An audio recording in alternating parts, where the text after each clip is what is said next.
ప్రార్థన చేసుకుంటున్నాం. పరిశుద్ర మోహనతుల సర్వోన్నతుల సర్వసృష్టికర్త సర్వాధికారిని ప్రభా, జీవం కలిగిన దేవానికి వందన ప్రభా, అత్యున్నత సింహాసనం పైన ఆశ్చర్యాన్ని గొప్ప దేవ, నీకే స్తోత్రం, నీకే అవన తండ్రి. తండ్రి దేవాయచు ప్రభా, ఈ దినంలో ప్రతి విషయంలో కూడా ప్రభా మీరు మాకు తోడు నడిపించినందుకు నీకు వందనాలు ప్రభా, కృతజ్ఞత తండ్రి. తండ్రి దేవాయచు ప్రభా, మీలో ఉంటే ప్రభా మాకు ఎంతో సంతోషము ఆనందం తండ్రి. కాబట్టి ప్రభా ఎల్లప్పుడు ప్రభా మిమ్మల్ని స్థుతించి ఆరాధించే బిడ్డగా మేము తయారు కావాలా ప్రభా. అదే రీతిగా ప్రభా నువ్వేవైతే చెప్తున్నారో ప్రభా ప్రతి వాక్యాన్ని మేము పాటించాలి ప్రభా. కాబట్టి మీరు మాకు సాయం చేసి ముందుకు నడిపించమని ప్రార్థిస్తున్నా తండ్రి. దేవాయచు ప్రభా మాలో ఏదైతే బలహీనత ఉందో తండ్రి అవి మాకు చూపించండి ప్రభా, వాటిని ఒప్పుకొని విడిచిపెడతాం తండ్రి. సహాయపడమని ప్రార్థిస్తున్నాం మెస్సయ్య. దేవాయచు ప్రభా ఎంతమంది బిడ్డలైతే వచ్చినారో ప్రభా వారినంతని కృపలో జ్ఞాపకం తీసుకోండి. వారి కుటుంబాన్ని అందరినీ కూడా ప్రభా దీవించండి, ఆశించండి ఇవ్వండి ప్రభా. అదే రీతిగా తండ్రి రాలేని పరిస్థితిలో ఉన్న వారిని కూడా ప్రభా నీ యొక్క సన్నిధి కాలండి ప్రభా. వారు కూడా నీ యొక్క హస్తం తోడించి నడిపించండి ప్రభా. వారికి కూడా సహాయపడమని ప్రార్థిస్తున్నా తండ్రి. దేవాచయ ప్రతి ఒక్క సేవ జీవితంలో ప్రభా అందరికి ప్రభా ఆశీర్వాదం పొందాలి ప్రభా. ప్రతి బిడ్డ కూడా ప్రభా మరి ఆత్మలో ఇంకా గ్రోత్ అవడానికి సహాయపడమని ప్రార్థిస్తాం మెస్సయ్య. నీరే తోడై నడిపించండి అయినా తండ్రి. దేవాయచు ప్రభా మేము ఈ చివరి డేసెస్లలో ఉంటున్న ప్రభా అయినా కానీ ప్రభా ఈ యొక్క గలిబిల నుంచి అన్నిట్లో నుంచి ప్రభా మీరు మమ్మల్ని తప్పించినారు నైనా. దేవాయచు ప్రభా అదే రీతిగా నీ యొక్క పరిశుద్ధిలో మమ్మల్ని ముద్రించుకున్నారు తండ్రి. మా కొరకు తండ్రి శివ మరణం పొందినని ఎంతో ఘనము త్యాగం చేసుకున్న దేవుడు కాబట్టి ప్రభా జీవితకాలం అంతా ప్రభా నీ యొక్క సేవ చేయాల ప్రభావ అందరం కలిసి కూడా ప్రభా నీ యొక్క నీతిని సత్యం చేసే బిడ్డగా తయారు కావాలా. కాబట్టి ప్రభావ మమ్మల్ని జీవించండి, ఆశించండి ప్రభావ అన్ని ఆత్మలు నీ వైపు నడిపించడానికి తండ్రి. మమ్మల్ని అందరినీ అభిషేకించని సేవ వాడుకోమని ప్రార్థిస్తున్నాం తండ్రి. దేవాయచు ప్రభా మరి నీ యొక్క పరిశుద్ధత్వం మాకు తోడించి నడిపిస్తారని యేసుక్రీస్తు నామములో ప్రార్థిస్తున్నాం తండ్రి. ఆమేన్.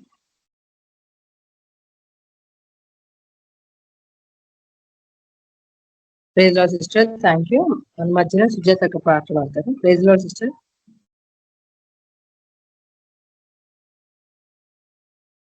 Sujatha sister, praise Lord sister.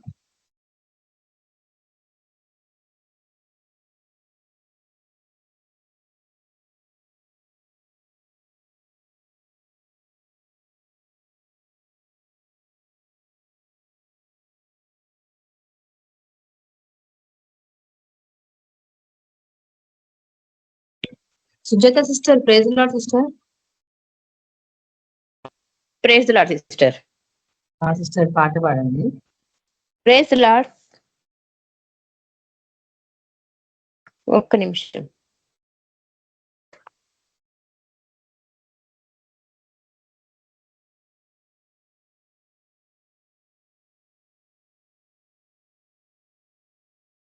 X లేకపోతే కష్టం. ఒక నిమిషం సిస్టర్.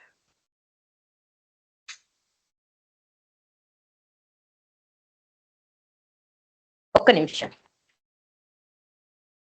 ఓకే.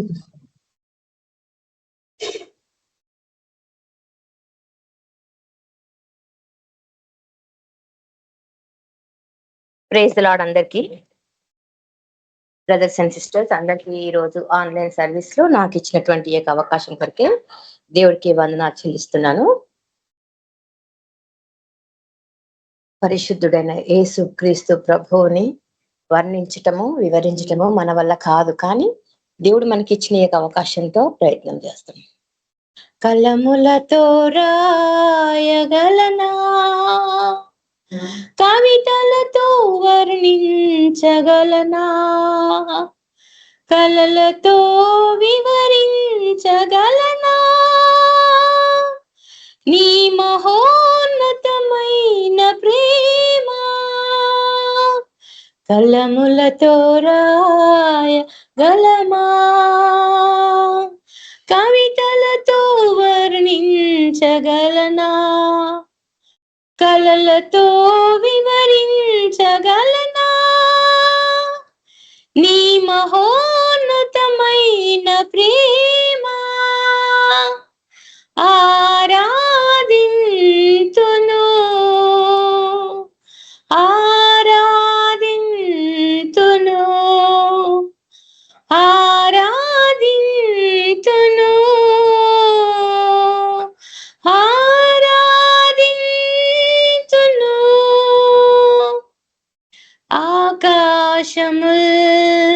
నీ మహిమను వివరించుచున్నవి.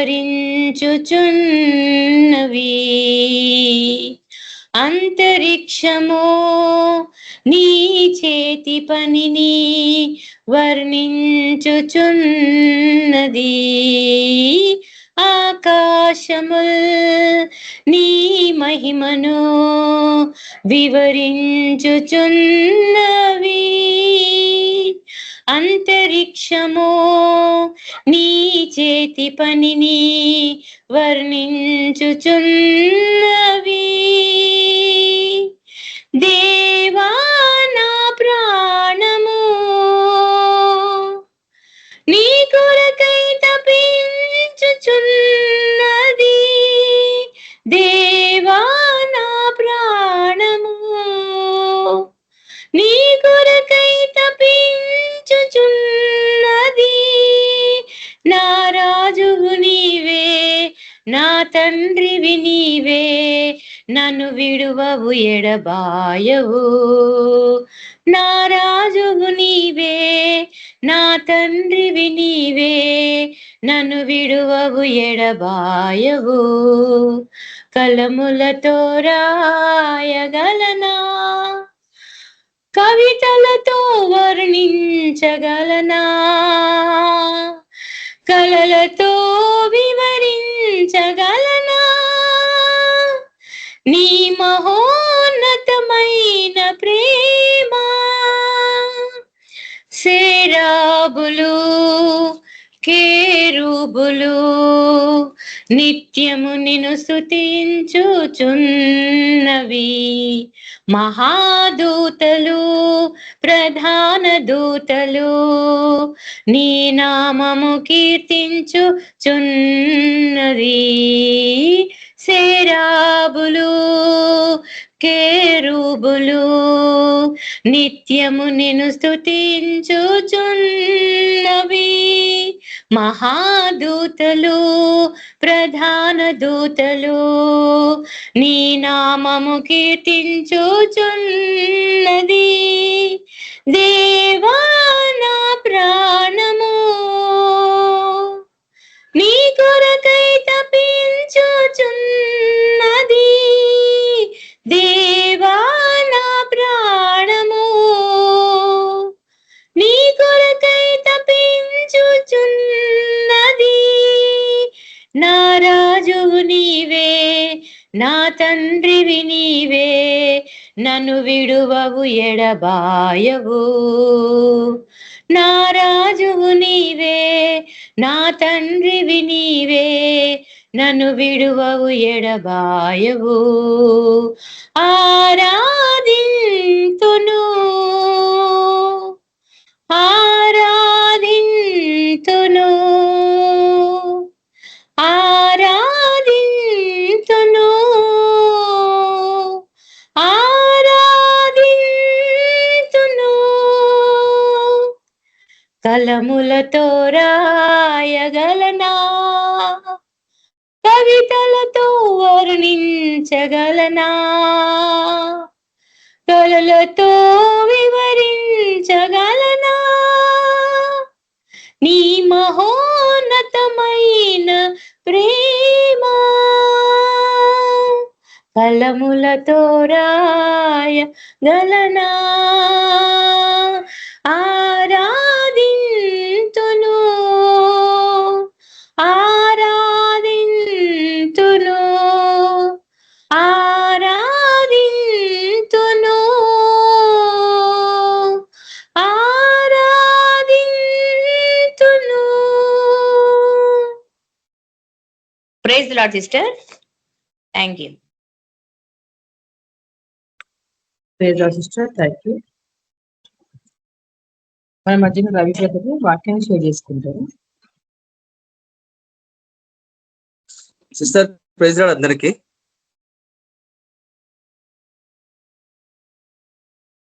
ప్రైజ్ లార్డ్ అందరికీ. యేసుక్రీస్తు పరిశుద్ధ నామములో మీకు అందరికీ శుభములు. దేవుని వాక్యం ధ్యానించక ముందు కొంతసేపు మనం ప్రార్థనలో సమయం గడుపుదాం. పరిశుద్ధులకు తండ్రి, కృపామయుడ, జీవం గల దేవ యేసు ప్రభువానికి ఎంతో వందనాలనైనా. నిన్న నేడు నిరంతరం ఏకరీతిగా గొప్ప తండ్రి, మహాపరిశుద్ధుడైన దేవా నీకే స్తుతులు స్తోత్రాలు అర్పించుకున్నైనా నా దేవా నా ప్రభావ ఈ గడిచిన కాలం అంతనైనా మమ్మల్ని అందరినీ సురక్షితంగా కాపాడి మీ కృపలో మమ్మల్ని భద్రపరుచుకున్నారు, మమ్మల్ని సజీవ లెక్కలో నిలబెట్టినారు ప్రభావ. దివారాత్రులు మమ్మల్ని కాచి కాపాడి మీకు నూతన దినం మాకు అనుగ్రహించినారు. నీకెంతో వందనాలు, కృతజ్ఞత ఆస్తుతులు చెల్లించుకుంటున్నాం. సమస్త ఘనత మహిమ ప్రభావములు నీకే అర్పించుకుంటున్నాం. నైనా యేసయ్య మీ రక్త ప్రోక్షణ కింద మేము వస్తున్నామైనా మీకు పరిశుద్ధతలో మమ్మల్ని జ్ఞాపకం చేసుకోండి. మీ ఆత్మచేత మమ్మల్ని శుద్ధీకరించండి, నూతనమైన అభిషేకం అనుగ్రహించండి. వాక్యం ద్వారా ప్రభావ మీరు మాతో మాట్లాడినైనా పరిశుధాత్మ దేవ మీ సహాయం మాకు అనుగ్రహించినైనా మాలో మీరుండి ప్రభావ మాతో మాట్లాడండి. మీ ఆత్మకార్యం జరిగించమని, వాక్య లోతులు మమ్మల్ని నడిపించమని ఓ ప్రభావ ప్రతి వాక్యాన్ని ప్రభావ మేము అర్థం చేసుకునే ప్రభావ ఒక మనసు మాకు అనుగ్రహించినైనా, మా మనసు తొలగించినైనా క్రీస్తు కలిగిన మనసు మాకు అనుగ్రహించండి. ఈ వాక్యమైన ప్రభావ ఒక ప్రత్యక్షతలోకి మమ్మల్ని నడిపించండి. అలాంటి ఆత్మ నడిపింపు మాకు దయచేయండి. యేసుక్రీస్తు పరిశుద్ధ నామం ప్రార్థిస్తున్నాం తండ్రి, ఆమేన్. ఈరోజు మనము 2 విషయాలు మనము జ్ఞాపకం చేసుకుంటాం.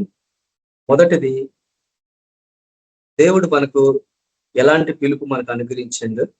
తర్వాత ఆయన మనల్ని పిలిచిన ప్రతి ఒక్క పిలుపులో మనం ఏ రీతిగా మనము దాన్ని కలిగి ఉన్నామా, మొదటి విషయం. కాబట్టి మన నేత్రములు విప్పబడ్డాయి, మనము దేవుని సత్యములో మనం గ్రహించగలిగాము. దేవుడు ఆయన మరణ భూస్థాపన పునరుద్ధరణ ద్వారా దేవుడు మనకు సమస్తాన్ని మనకు అనుగ్రహించాడు. సమస్త సృష్టి మీద ఆయన అధికారం పొందుకొని ఆ అధికారాన్ని తన బిడ్డలకి దేవుడు అనుగ్రహించాడు.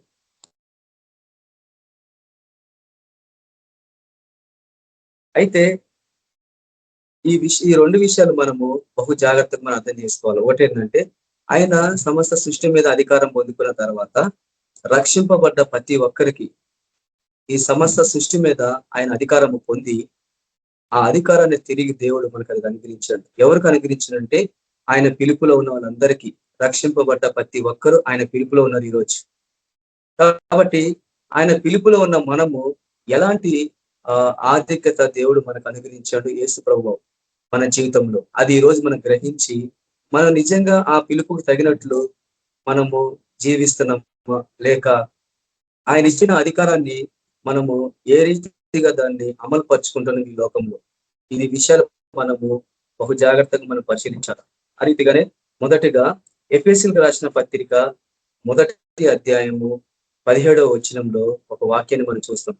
మరియు మీ మనోనేత్రములు వెలిగింపబడినందున ఆయన మిమ్మల్ని పిలిచిన పిలుపు వలనైన నిరీక్షణ ఎట్టిదో, పరిశుద్ధులలో ఆయన స్వాస్యము యొక్క మహిమైశ్వర్యం ఎట్టిదో, ఆయన క్రీస్తునందు వినియోగపరిచిన బలాతిశయమును బట్టి విశ్వసించు మన యందు ఆయన చూపుచున్న మన శక్తి యొక్క అపరిమితమైన మహాత్మ్యం ఎట్టిదో మీరు తెలుసుకోమని వలనని. కాబట్టి ప్రతి ఒక్కరు ఇది మనం బహు జాగ్రత్తగా మనం తెలుసుకోవాలా. రక్షింపబడినము, దేవుని యొక్క పరిచయంలో మనం ఉంటున్నాము, అనేక ప్రాంతాలు మనం వెళ్తున్నాము, అన్ని కరెక్టే. కానీ అధికారాన్ని ఆయన ఇచ్చిన సర్వశక్తి గల ఆ అధికారాన్ని సమర్థవంతంగా మనము మన పరిచర్యలో, మన సేవ పరిచర్యలో మనది సంపూర్ణంగా ఆయనకు మహిమకరంగా మనం అది వినియోగిస్తాం అనేది మనం ఈరోజు తెలుసుకోవాలా. మన మనోనేత్రం వెలిగింపబడినందున ఆయన అంటే ఎప్పుడు వెలిగింపబడ్డాయి? ఎప్పుడైతే మనము యేసు ప్రభుని సొంత రక్షకుడు మనం స్వీకరించినామో అప్పుడు మన నేతలు వెలిగింపబడ్డాయి. అయితే ఆయన మనల్ని పిలిచిన పిలుపు వల్ల ఆయన నిరీక్షణ ఎట్టిదో, పరిశుద్ధులలో మనకున్న ఆ స్వాస్థ్యం మహిమైశ్వర్యం ఎట్టిదో, యేసు ప్రభు ద్వారా ఆ బలాతిశయమును బట్టి మన యందు ఆయన చూపుతున్న తన శక్తి యొక్క అపరిమితమైన మహాత్మ్యం ఎట్టిదో మనం తెలుసుకోవాలి. అంటే ఇన్ని విషయాలు ఎందుకు అక్కడ మెన్షన్ చేయబడ్డాయి అంటే, ఈ రోజు మనము క్రైస్తవ జీవితంలో ఒక బలహీనత ఏంటంటే, ప్రతిదీ ఎన్నో మన వాక్యాలు మనం వింటున్నాము, ఎన్నో చదువుతున్నాము, ఏమేమో మనం అన్ని చెప్తా ఉన్నాం. కానీ దేవుని వాక్యము మనము చదువుతున్నప్పుడు, ఆయన వాక్యాన్ని మనం అర్థం చేసుకున్నప్పుడు, ఈ యొక్క ప్రత్యక్షత, ఈ యొక్క వాక్యము మనకి ఏం మాట్లాడుతుంది, దేవుని ఆత్మ మనల్ని ఎట్లా నడిపిస్తుంది అనేది అది మనం గ్రహించి ఆయన శక్తి, ఆయన అపరిమితమైన మహాత్యం ఏందో మనం తెలుసుకోకపోతే ఈ లోకంలో మనము ఆయన చిత్తాన్ని నెరవేర్చలేము. కాబట్టి ఎట్లా తెలుసుకుంటాం, మనం ఏ రీతిగా తెలుసుకుంటాము అంటే, ఇన్ని విషయాలు ఇక్కడ రాయబడ్డాయి అంటే ఇది ఎవరి కొరకు రాయబడ్డాయి? ఖచ్చితంగా దేవుని బిడ్డల కొరకే రాయబడ్డాయి. రాయబడిన ప్రతి దాన్ని మనము దాన్ని గ్రహించి దాన్ని మన జీవితంలో మనం పాటిస్తేనే గాని దేవుని రాజ్యాన్ని మనం స్థాపించలేము. సైతాన్ శక్తుల మీద మనం విజయం పొందలేము. ఈరోజు ప్రపంచం అంతా ఏ రీతిగా ఉంది? భయంతోనే ఉంది. కాబట్టి అన్ని పరిస్థితులన్నీ మారిపోయినాయి. కానీ ఇవన్నీ యేసు ప్రభు 2026 సంవత్సరాల క్రితం ఆయన ఒలివ కొండ మీద ఎన్నో విషయాలు చెప్పిండు. ఆయన ఎవడను మిమ్మల్ని మోసపరుచుకొని చూసుకోమన్నాడు. మోసపోవటం అంటే ఏంది? ఏ విషయంలో మనం మోసపోతాము? పిలుపు విషయంలో కూడా చాలా మంది మోసపోయినారు ఈరోజు క్రైస్తవులు, ముఖ్యంగా సేవకుల గురించి. ఆయన బిడ్డల గురించి మాట్లాడుతున్నాడు. ఎఫెసీ సంఘానికి పౌలు గారు ఈ పత్రిక రాస్తున్నప్పుడు దేవుడు మీకు ఎలాంటి పిలిపిచ్చాడు, ఎలాంటి నిరీక్షణ ఇచ్చాడు, ఎలాంటి మహాత్యం, ఎంత నిత్య శక్తి ఆయన ఇచ్చిండు ఆయన మరణం ద్వారా, అది మీరు గ్రహించగలుగుతున్నారా? అది దాన్ని అమలు పరుస్తున్నారా? ఆ పిలుపు వల్ల నాకు నిరీక్షణ ఏందో అది గ్రహించకపోతే ఎట్టి పరిస్థితుల్లో మనలో ఎన్ని తలాంతులు ఉన్నా కానీ అవి దేనికి పనికి రాకుండా పోతాయి. కాబట్టి అది ఫలం రాకపోతే అది ఉన్న ఒకటే, లేకపోయినా ఒకటే. కాబట్టి ప్రతి తలాంతుని ఆయన మహిమార్థమై మనం వాడాలా. కాబట్టి ఆ నిరీక్షణ మనం ఏందో తెలుసుకోకపోతే కష్టమని చెప్తుంది వాక్యం. ఆ రీతిగానే చూడండి, మన ప్రభు అయిన యేసుక్రీస్తు యొక్క దేవుడైన తండ్రియగు మహిమ స్వరూప యొక్క తండ్రి ఏం చెప్తున్నాడు? తను తెలుసుకున్నట్టు ఎందు మీకు జ్ఞానమును ప్రత్యక్షత గల మనసు అనుగ్రహించినట్లు. మహిమ స్వరూప యొక్క తండ్రిని మనం తెలుసుకుంటకు మనకు జ్ఞానము ప్రత్యక్షత గల మనసు. ఈ ప్రత్యక్షత గల మనసు అంటే ఏంది అనేది మనం అర్థం చేసుకోవాలి. ఇదొక నడిపింపు, ఇదొక ఆత్మ. దేవుని ఆత్మలో ప్రత్యక్షతలు ఎన్నో ఉంటాయి. ఆత్మ ప్రత్యక్షతలు మనం చూస్తాం. మనం కొరింథీయులకు రాసిన పత్రికలో చూస్తాం. మనం ఆత్మ ఒక్కడే, కానీ ప్రత్యక్షతలు ఎన్నో ఉంటాయి. ఒకరికి బుద్ధి వాక్యము, ఒకరి జ్ఞాన వాక్యము, ఇవన్నీ మనం చూస్తాం కదా. ఇవన్నీ ఆత్మ ప్రత్యక్షతలు. కాబట్టి బైబిల్లో ఉన్న ప్రతి వాక్యాన్ని ఆ ప్రత్యక్షత కావాలంటే ఆ మనసు మనకు కలిగి లేకపోతే ఎట్టి పరిస్థితుల్లో మనము ఈ వాక్యాన్ని మన జీవితంలో పాటించలేము. ఈ వాక్యం కొన్న శక్తి ఆ ప్రత్యక్షతలోకి మనం అడుగు పెట్టకపోతే అది మనం అమలు పరచుకోలేము సేవ పరిచయంలో. ఎందుకంటే దుష్టుడు వాడు ఎంతగానో మనల్ని మోసగిస్తా ఉంటాడు. ఎందుకనంటే ఒక దశలో మనము దేవుని వాక్యాన్ని ప్రకటిస్తూ ఉంటాము. ఒక దశలో మనము ఎన్నో విషయాలు చాలా మంది సేవకుల్లో నేను చూసినాను. అప్పటి వరకు పాజిటివ్ గా మాట్లాడతారు, కొంతసేపు అయిన తర్వాత నెగిటివ్ గా మాట్లాడతారు. అంటే ఒక దశలో ఫెయిత్ఫుల్ గా విశ్వాసంగా గంభీరంగా చెప్పినప్పుడు ఆ ఒక్క క్షణంలోనే, ఒక రోజు లేక 2 రోజుల్లోనే ఆ నోట్ ఎట్లా వస్తుంది? మరి అవిశ్వాసంలాగా మాట్లాడుతూ ఉంటారు. ఈ విధంగా దుష్టుడు అనేకుల్ని ఆ వాగ్దానం వైపు మళ్ళకుండా వాడు ఎన్నో విధాలుగా మనుషులు మోసగిస్తున్నాడు. పైకి భక్తి గలవారు దాని శక్తిని ఆశ్రయించిన వారు లాగా ఉంది ఈరోజు. కాబట్టి ఈ వాక్యం చెప్తుంది మనం ఎవరిని మనం విమర్శించం. కాబట్టి ఈ చివరి దినాల్లో దేవుడు ఆయన రాకడ సమీపించింది. ఆయన ఏం చేయమన్నాడు? ఈ లోకంలో మనం ఏం చేస్తున్నాము అనేది మనం గ్రహించకపోతే ఆ పిలుపు అర్థమే లేదు. కాబట్టి ఎలాంటి పిలుపు అని పిలిచిండు, ఎలాంటి ఎలాంటి శక్తి ఆయనకి ఇచ్చిండు, ఎందుకు ఆయన తెలుసుకోవాలా? ఆయన అపరిమితమైన శక్తిని ఎందుకు మనకు కనబరుస్తున్నాడు, మనం అనుగ్రహించిండు అనేది మనం తెలుసుకోకపోతే ఎట్టి పరిస్థితుల్లో కూడా మనుషులు రక్షణలోకి నడిపించలేము. కాబట్టి ఇక్కడ వాక్యం ఏం చెప్తుంది? ఆయన తెలుసుకోవడానికి, ఆయన జ్ఞానాన్ని తెలుసున్నట్టు ప్రత్యక్షత గల మనసు అనుగ్రహించినట్లు నేను నా ప్రార్థన యందు మిమ్మల్ని గురించి విజ్ఞాపన చేయించున్నాను. విజ్ఞాపన అంటే అపోస్తలుడైన పౌలు గారు ప్రతి ఒక్కరి కోసము విజ్ఞాపన చేస్తున్నాడు. ఆ పిలుపు వల్ల నిరీక్షణ ఏంది, ఎలాంటి పిలుపు దేవుడు మనకి ఇచ్చిండో, ఎలాంటి అధికారము, ఎలాంటి ఆధిక్యత ప్రభు మనకి ఇచ్చిండో అది మనం తెలుసుకోకపోతే మన జీవితానికి అర్థమే లేదు. కాబట్టి ఎందుకు ఆయన ఆ రీతి చేస్తున్న 20వ వచనం చూస్తే, ఆయన ఆ బలాతిశయము చేత క్రీస్తును మృతుల నుండి లేపి సమస్తమైన ఆధిపత్యం కంటేను, అధికారం కంటేను, శక్తి కంటేను, ప్రభుత్వం కంటేను ఈ యుగమందు మాత్రమే కాక రాబో యుగమందును పేరు పొందిన ప్రతి నామము కంటేను ఎంతో హెచ్చుగా పరలోకమందు ఆయన తన కుడి పార్శ్వమున కూర్చుండబెట్టుకొని ఉన్నాడు. చూడండి, ఈ 20వ వచనము మనకు అర్థం కావాలి. ఈ 20వ వచనం మనకు అర్థమైందంటే దేవుడు ఆయన మృతుల నుండి ఆయన లేపిండు. అంటే మృతులలో నుండి లేపింది ఎవరు? పరిశుధాత్మ ద్వారా ఆయన లేపబడ్డాడు. అంటే పునరుద్ధాన శక్తి ఎక్కడుందంటే కేవలం పరిశుధాత్మ ద్వారానే. కాబట్టి అంటే మృతులను సైతము నువ్వు దేవుని ఆత్మ ద్వారా లేపగలవు అనేది ఆ వాక్యం జ్ఞాపకం చేస్తుంది. దేవుని వాక్యం మనం అర్థం చేసుకున్నప్పుడు, ఎవరైనా చనిపోయిన స్థితిలో ఉన్నప్పుడు నువ్వు వాళ్ళని లేపగలవు. వాడి ఆత్మను దుష్టునికి దొరకకుండా నువ్వు కాపాడగలవు. ఆ పునరుద్ధరణ శక్తి కొరకు పౌలు గారు ఎంతగా ప్రయాసపడిండో మనం కూడా ఆ శక్తి ఏంటంటే పరిశుద్ధాత్ముడే. కాబట్టి ఆయన ప్రత్యక్షత ఈరోజు మనలో కనిపిస్తే బహు బలమంగా మన సేవ పరిచయంలో మనం ముందుకెళ్ళగలం. ముఖ్యంగా పరిశుద్ధాత్మనికి మనం చోటు ఇవ్వటం. ఎందుకంటే మనం ఎట్లా నడవాలా, ఏ రీతికి వెళ్ళాలా, ఎలా ప్రార్థన చేయాలో మనకు తెలియదు. కాబట్టి దేవుని ఆత్మనే, ఇప్పుడు ఉదాహరణకి మనము ఆత్మీయ స్థితిలో మనం అర్థం చేసుకుంటే యేసుక్రీస్తు ప్రభు వారు మన ప్రభు అయిన దేవుడు ఆయన పరలోకం నుంచి దిగొచ్చినప్పుడు, ఆయన బాప్తిసం పొందినప్పుడు ఆయన పరిశుద్ధాత్మ ద్వారా నడిపించబడిందా లేదా?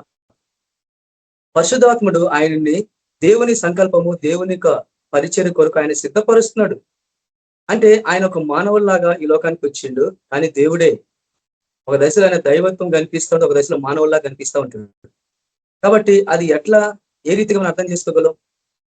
ఆ ప్రత్యక్షత దేవుడు ఆయనని ఎందుకు పరిశుద్ధాత్మ ద్వారా శోధనకు అప్పచెప్పిండు, అరణ్యంలో ఆయన కొనిపోబడిండు, 40 దినాలు 40 రాత్రులు ఎందుకు శోధనకు అప్పచెప్పబడిండు అంటే ప్రతి దశలో కూడా దేవుడు తన బిడలల్ని ఆయన ఆత్మ ద్వారా ఆ రీతిగా నడిపిస్తాడు. కాబట్టి సిద్ధపాటు, పరిశుద్ధాత్ముడు మనల్ని సిద్ధపరుస్తాడు. మన పిలుపు ఏందో ఎవరు జ్ఞాపకం చేస్తారు? ఈ లోకంలో ఎవరిని పిలుపుని జ్ఞాపకం చేయడు. కేవలం దేవుని పరిశుద్ధాత్ముడు తప్ప ఎవరు మన పిలుపుని జ్ఞాపకం చేయడు. కాబట్టి మన పిలుపు ఏంది, దేవుడు ఎలాంటి ఆ పిలుపు మనకి ఇచ్చిండో అది గ్రహించి ఆ తలాంతులను అది మనం అభివృద్ధి చేసుకోకపోతే ఒక రోజు ఆయన తిరిగి వచ్చినప్పుడు ఏ రీతిగా మనము నీకు ఎన్ని తలాంతులకు ఇచ్చిన ఉపమానం మనం చూస్తాం. మత్తయి సువార్తలో మనం చూస్తాం. కాబట్టి ఆ తలాంతులు ఇచ్చిన ఉపమానంలో ఆయన లెక్క చూసినప్పుడు ఏం జరిగింది? ఒకడికి 5 తలాంతులు ఇస్తున్నాడు, ఒకడికి 3 తలాంతులు ఇస్తున్నాడు, 2 తలాంతులు, 1 తలాంతు ఇస్తున్నాడు. కానీ ఆ ఒకటి ఇచ్చిన వాడు ఏం చేసిండు? ఆ 1 తలాంతును అభివృద్ధి చేసుకోకుండా పోయి భూమిలో పాతి పెట్టేసిండు. కాబట్టి దేవుడు ఎలాంటి తలాంతు ఇచ్చిండు అనేది మనం గ్రహించి దాన్ని కొనసాగించకపోతే ఆయన రాజ్యాన్ని మన ఈ లోకంలో స్థాపించలేము. కాబట్టి అన్ని నామముల కన్నా పేరు పొందిన ఆ నామము యేసుక్రీస్తు నామము. ఆ నామంలోనే సమస్తం కూడా మోకాలు వంగాల్సిందే. అలాంటి బలమైన నామాన్ని మనకు దేవుడు అనుగ్రహించినప్పుడు ఆయన మృతుల నుండి లేపి ఆయన కుడిపార్శ్వన యేసు ప్రభు తండ్రి కుడిపార్శ్వన ఉన్నాడు. కాబట్టి క్రీస్తులో లేపబడ్డ మనం కూడా ఆయన కుడిపార్శ్వన మనము ఉన్నాం. ఈరోజు మన క్రీస్తుతో కూడా లేపబడ్డ వాళ్ళం, ఆయనతో పాటు మరణించిన వాళ్ళం, సమాధి చేయబడ్డ వాళ్ళము, తిరిగి 3వ దినం తిరిగి లేచిన వాళ్ళం. ఆయన పునరుద్ధానం మృతుల నుంచి ఏ రీతిగా లేపిండో దేవుడు తన ఆత్మ ద్వారా ఈ రోజు మనం కూడా ఆ పునరుద్ధానం పొందిన వాళ్ళమే క్రీస్తులో, యేసు ప్రభు ద్వారా. ఆ పునరుద్ధానం పొందిన మనం కూడా యేసు ప్రభుతో పాటు అక్కడ పరలోకంలో ఆయనతో పాటు ఉన్నామని ఎఫెసీయుల దర్శన పత్రిక 2వ అధ్యాయంలో మనం చూస్తాం. కాబట్టి అలాంటి ఆధిక్యత ప్రభు ఇచ్చినప్పుడు దాన్ని ఏ రీతిగా మనము దాన్ని కొనసాగించాలా అనేది మనం బహు జాగ్రత్తగా మనం అర్థం చేసుకోవాలా. ఆయన మనలను ఆయనతో కూడా లేపి ఆయన ఎదుట కూర్చోబెట్టాడు. ఎఫెసీయుల రాసిన పత్రికలు మనం చూస్తాం. లేఖనం ప్రకారంగా యేసు ప్రభు పరలోకంలో ఉన్నప్పుడు ప్రతి శక్తి, అధికారము, సమస్తము ఆయన పొందుకున్నాడు. కాబట్టి ఆ అధికారం పొందుకున్నప్పుడు మనము యేసు ప్రభులో ఉన్నాము, ఆ అధికారంలో మనం ఉన్నాము. ఆ అధికారాన్ని యేసు ప్రభు ద్వారా అది మనకు అనుగ్రహించబడ్డది. కాబట్టి మనం కూడా ఆయనతో శక్తి మరి అధికారంలో మనం ఉన్నాం.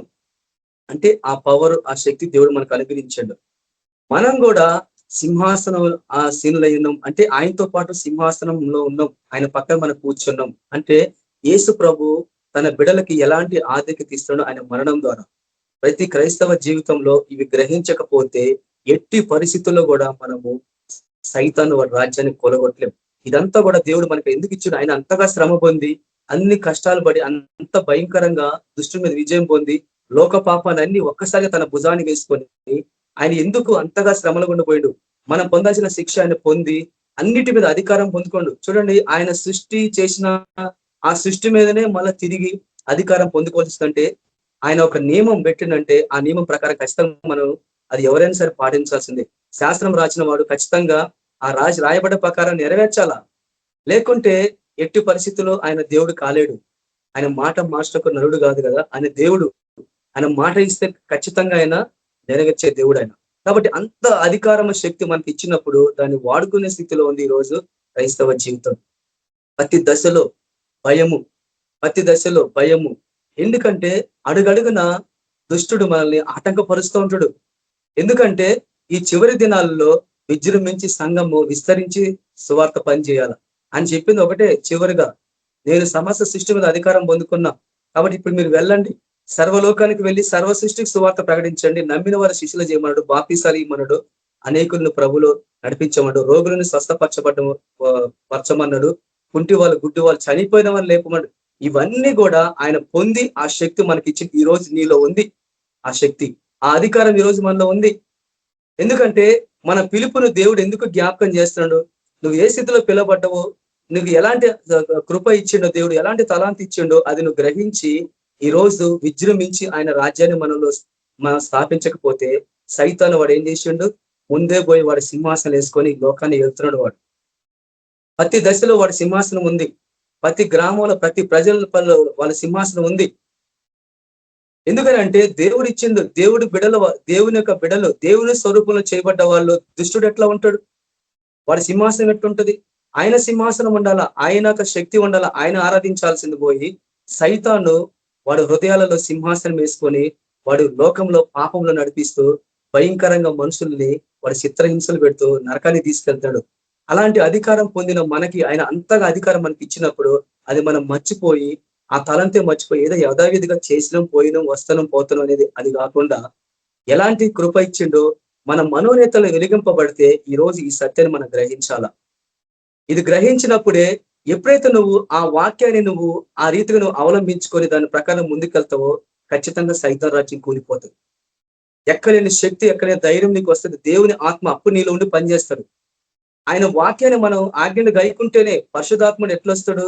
ఆయన వాక్యాన్ని పాటించినప్పుడు, ఆయనలో మనం నడుస్తున్నప్పుడు, దేవుని వాక్యం మన హృదయంలో ఉంటే పరిశుద్ధాత్ముడు మనలో ఉంటాడు. ఆ వాక్యాన్ని ఎట్లా ముందు కొనసాగించుకోవాలి, ఏ రీతికి వెళ్ళాలో ఆయన నడిపిస్తాడు.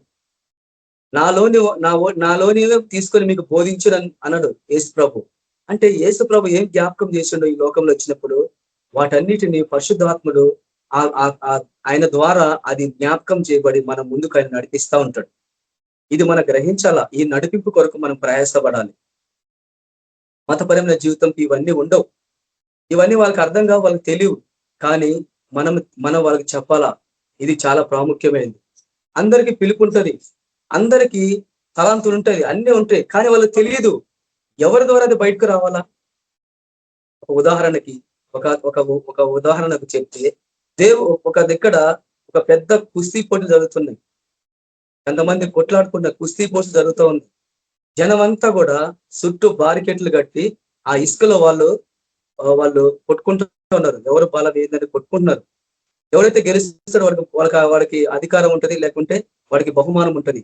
అయితే ఒక విషయం మనం అర్థం చేసుకున్న అక్కడ ఏం జరుగుతుంది అంటే, ఒక బలాఢ్యుడు లోపలికి వెళ్ళిండు, వాడు అనేకులను జయిస్తున్నాడు.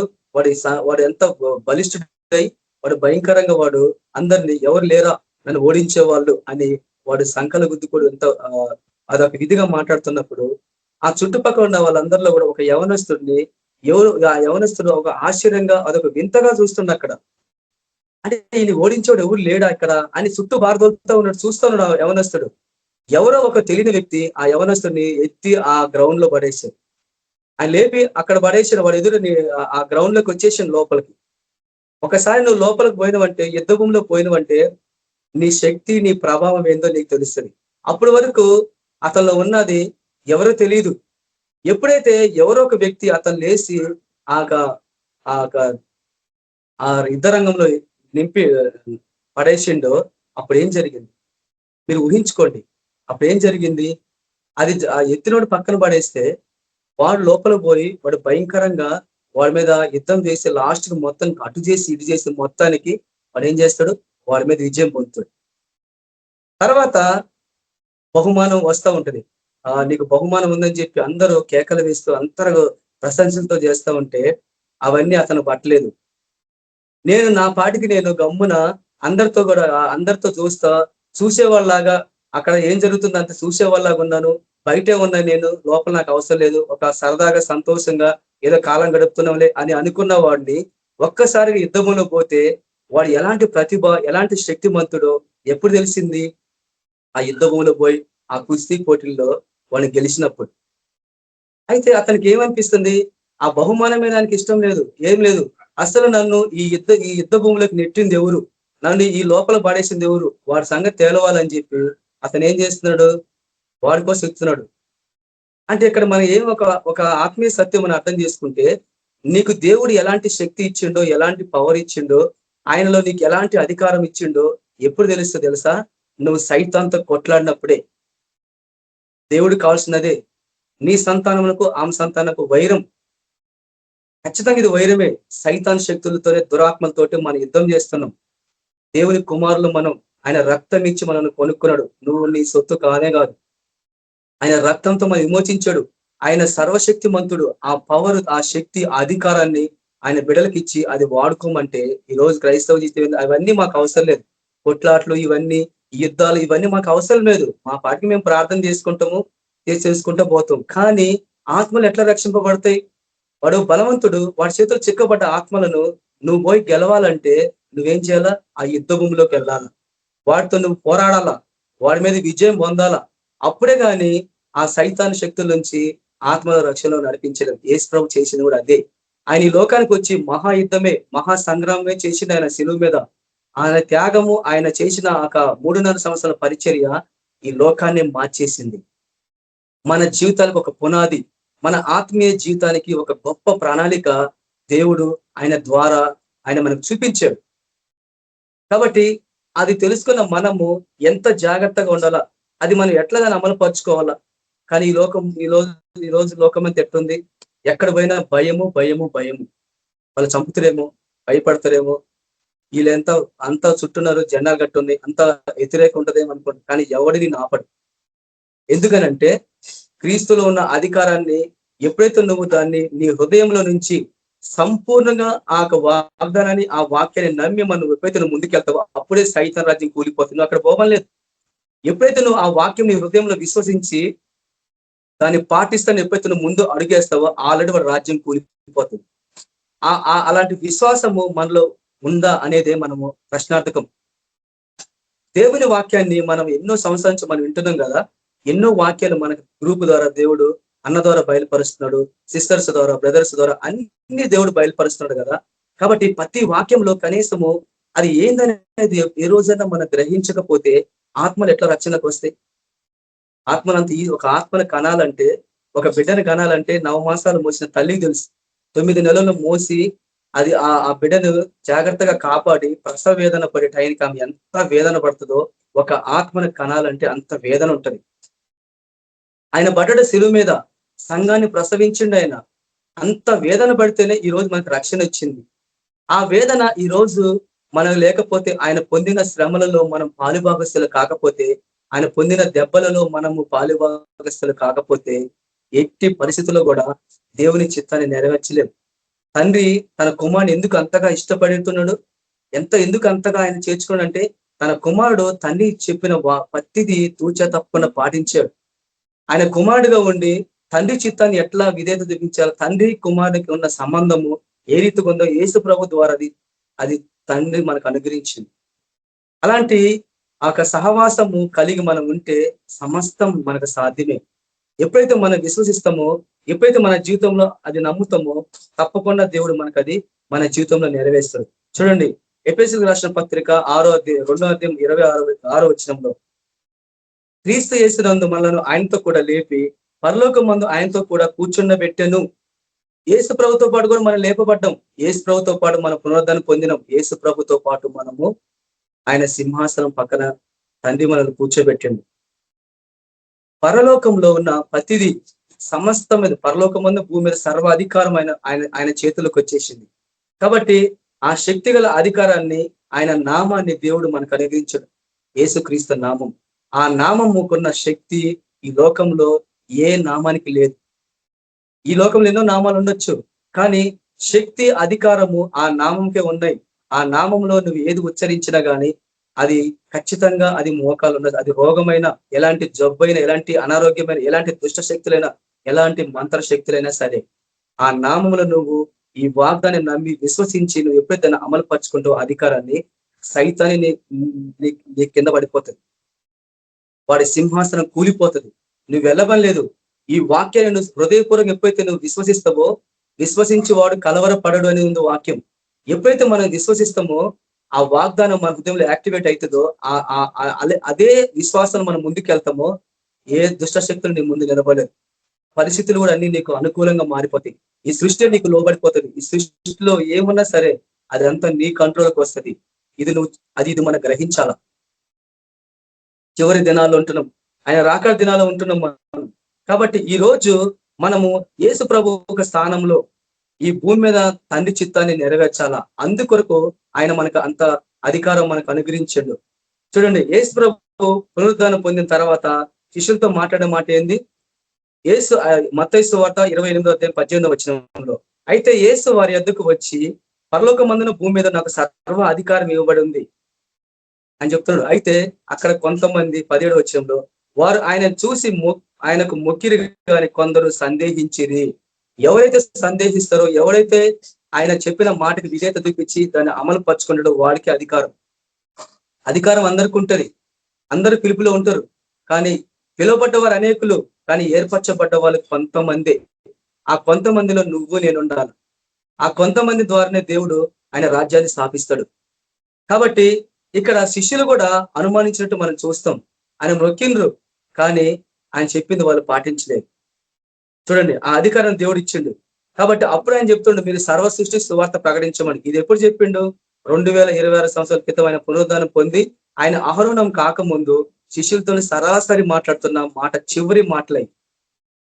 ఈ మాట సర్వ సృష్టి సువార్త ప్రకటించమను. తర్వాత ఆయన సువార్తలో చెప్పిండు, కోత విస్తారంగా ఉంది కానీ పనివారు పొదుగున్నారు. కోత చూస్తే విస్తారంగా ఉంది, పంట పండి రెడీగా ఉంది, కానీ కోసేవాళ్ళు లేరు. ఎట్లా వస్తారు కోసేవాళ్ళు? ఒక కోసేవాడిని ఇంకొక కోసేవాడిని తయారు చేస్తేనే, ఒక పనివాడు ఇంకొక పనివాడు తయారు చేస్తేనే అప్పుడే గాని అది ఆ వాక్యం నెరవేరదు. యేసు ప్రభు చెప్పిన మాట ఈ రోజు కూడా నెరవేరలే. ఆయన ప్రవచించిండు, ఆయన చెప్పిండు కోత విస్తారంగా ఉంది, పనివారు లేదు. పనివారి కోసం వేడుకోమన్నాడు. అందుకు మనం ప్రార్థన చేయాలా, సువార్థకులు లేవాలా. మనం పోయి ఎక్కడ పోయి చేస్తాం సువార్త? కానీ అందరూ కలిసి చేస్తేనే ఆయన రాజ్యం సాధింపబడుతుంది. ఈ యొక్క ఆత్మీయమైన విధానాన్ని మనుషుల్లో మనము ఆ సత్యాన్ని మనం నాటాలి. వాళ్ళ మనసులో ఈ వాక్యాన్ని నాటాలి. వాళ్ళ మనసులోకి ఈ వాక్యాన్ని మనం తీసుకొని అక్కడ పోయి వాళ్ళ మనసులో దాన్ని స్థిరపరచాల. అంటే వాళ్ళ ఆత్మలోనికి నువ్వు పోగలవు. వాళ్ళ ఆత్మలో ఈ వాక్యాన్ని స్థిరపరచగలవు. వాళ్ళ మనసులో దేవుని ఉద్దేశాన్ని నువ్వు నెరవేర్చగలవు. అంటే అంతగా దేవుడు మనకు అంత అధికారం మనకు అనుగ్రహించాడు. కాబట్టి ప్రభు చెప్పింది, రోగులను స్వస్థపరచమన్నాడు, కుంటి వాళ్ళు గుడ్డి వాళ్ళు అందరూ లేవాడు, శత్రు బలం అంతటి మీద మీకు అధికారం ఇచ్చానండి. అంటే సమస్త మీద మీకు అధికారం ఇచ్చింది. ఈ అధికారాన్ని ఎట్లా మనము దాన్ని అమలు పరుచుకుంటాం? ఎప్పుడైతే యేసు ప్రభు ఆయన సువార్త చేసే దినాలలో, పరిచర్య చేసే దినాల్లో అద్భుతాలు, స్వస్థతలు, సూచకులు జరిగినాయి. ఆయన ఎంతో మందికి సువార్త చెప్తూ దేవుని రాజ్యాన్ని ప్రకటిస్తూ ఆయన సంచరిస్తుంటే ఆయన గుచ్చిన ఆ కీర్తి ఆ దేశాలంతటి వ్యాపించి తండోపతాండాలుగా దేవుని తెలుసుకోవడానికి కొంతమంది, ఈయన ఎవరు చూడటానికి కొంతమంది, స్వస్థత పొందే వాళ్ళు కొంతమంది. ఆ రోజుల్లో మీరు చూస్తున్న సువార్తలు మనం చదివితే రకరకాలమైన జబ్బులు, రకరకమైన రోగాలతో అందరూ ఆయన దగ్గరికి తీసుకొస్తే అందరూ దేవుడు స్వస్థపరిచారు. ఈ రోజు రోగాలు లేవంటారా? ఒక్కసారి మనము అలాంటి సంచారం మనం చేస్తే గ్రామాలలో వాళ్ళ హృదయ పరిస్థితి ఎట్లుందో, వాళ్ళు ఎలాంటి స్థితిలో ఉన్నారో, ఏ స్థితిలో ఉన్నారో వాళ్ళకు మార్గం తెలియక అక్కడే పడున్నారు. కానీ దుష్టుడు వాళ్ళ మార్గాలు మూసేశాడు. కానీ ఎట్లా దాన్ని అధిగమించాలా, ఏ రీతిగా దాన్ని అమలు పరచుకోవాలనేది వాళ్ళకి తెలియదు పాపం. కానీ తెలిసిన మనము అవన్నీ వాళ్ళకి చెప్పకపోతే వాళ్ళు ఎట్టి పరిస్థితుల్లో కూడా ముందుకు సాగలేరు. ఒకరోజు ఒక పోయిన వారము ఒక ప్రాంతానికి మేము సువార్త పరిచర్యకి వెళ్ళినప్పుడు కరపత్రాలు పంచుకుంటూ ఒకవైపునే వెళ్తున్నారు. ఒకవైపు పరిశుద్ధ బ్రదర్ మాధురి సిస్టర్ వాళ్ళు ఒకవైపు వెళ్తున్నారు, పాస్టర్ గారు ఒకవైపు వెళ్తున్నారు. ఒకవైపు నేను వెళ్తున్నప్పుడు అక్కడ ఒక కిరాణా షాప్ కనిపించింది నాకు. అక్కడ ఏముందంటే కృపామయుడు కిరాణా షాప్ అని రాస్తుంటే నాకు అప్పుడు అర్థమైంది, అరే ఇంత అనిల ప్రదేశంలో ఇక్కడ అంత అనిలో ఉన్నది, ఎక్కడ చర్చి కూడా లేదు, అసలు ఇంత దాంట్లో కృపామయుడు ఏంది, అది క్రిస్టియనా ఏంది, దేవుడు నమ్ముకున్నారా ఏంది అనేసి ఒకలాంటి ఒక తలంపు వచ్చింది నాకు. సరే ఎవరైతే ఉంది అని చెప్పేసి ఆ గేట్ దగ్గర పోయి గేట్ తడితే ఆమె బయటకు వచ్చింది. ఆమె వయసు దగ్గర 50 ఉండొచ్చు, నాకు తెలిసి 50-55 ఉండొచ్చు. అయితే ఆమె చెప్తుందా, అమ్మ మీరు యేసుప్రభువుని నమ్ముకున్నారా అంటే అవునయ్యా అని చెప్పాను. తర్వాత ఆమె సాక్ష్యం చెప్పింది కొంతసేపు.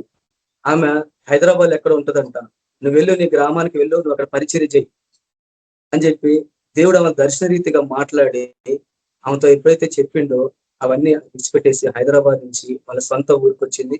ఆ ఊరి పేరు గుడిపాడు.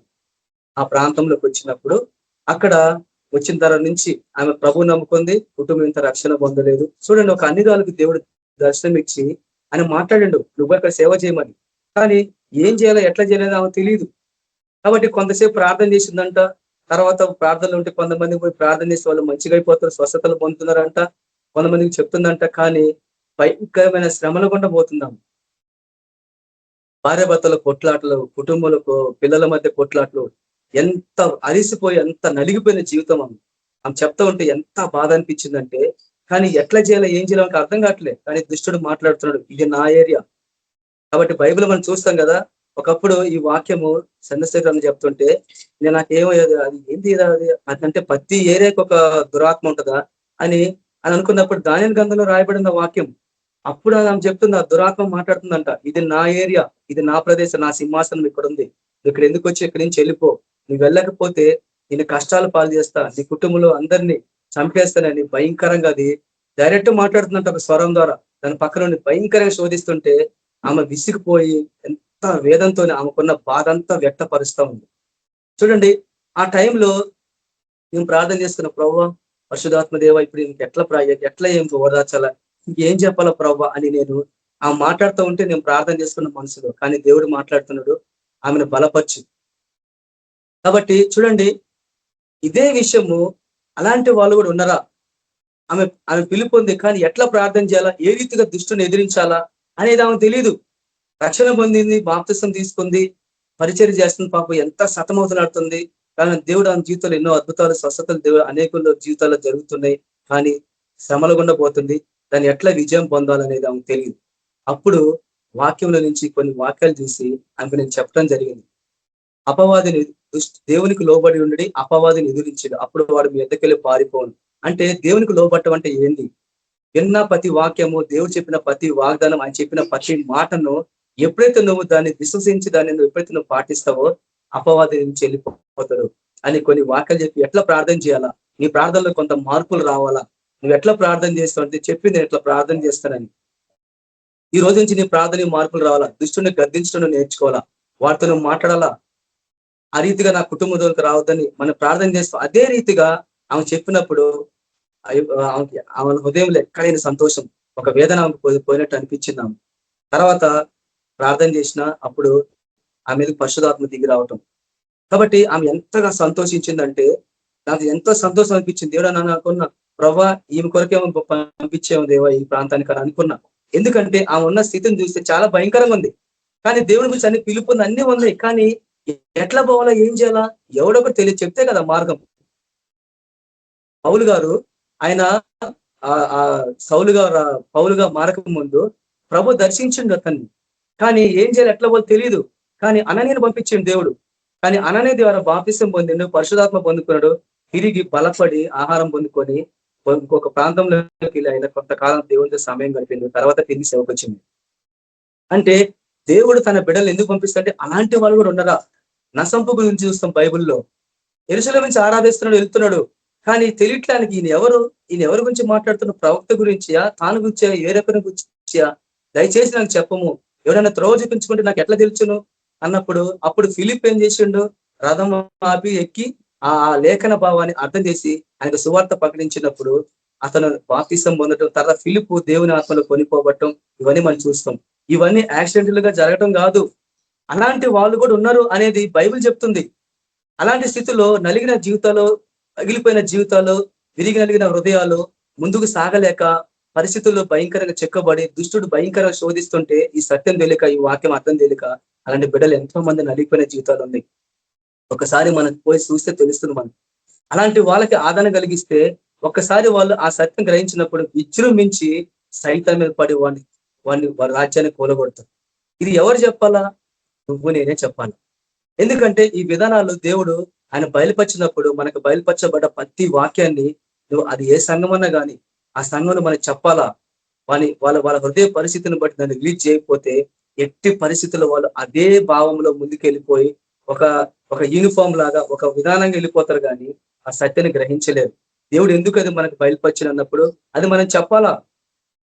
ఈ ఇంత అధికారం సృష్టి నీకు అధికారం, సృష్టి నీ దగ్గరికి నీ పాదాల దగ్గర దేవుడు పెడితే అది మనం వాడుకొని అమలు పరచడానికి ఎందుకు మనం వెనక ముందు అవుతున్నాం? ఈ రోజు మనం దాన్ని గ్రహించాలా. అలాంటి జీవితాలు ఎంతో భయంకరమైన స్థితిలో ఉన్నాయి. చూడండి, ఆ సేనాదయం పట్టిన వాడి పరిస్థితి ఏంది? యేసు ప్రభు సువార్త ద్వారా ఆయన ప్రకటిస్తూ సంచారం చేసినప్పుడు ఆ దయ్యాలు పట్టిన వాడు ఆయన దగ్గరికి వచ్చినప్పుడు ఆయన దూరం నుంచి చూసిండు. ఎవడు వాడిని సాధుపరచలేకపోయాడు, ఎవడు వాడిని కాపాడలేకపోయినాడు.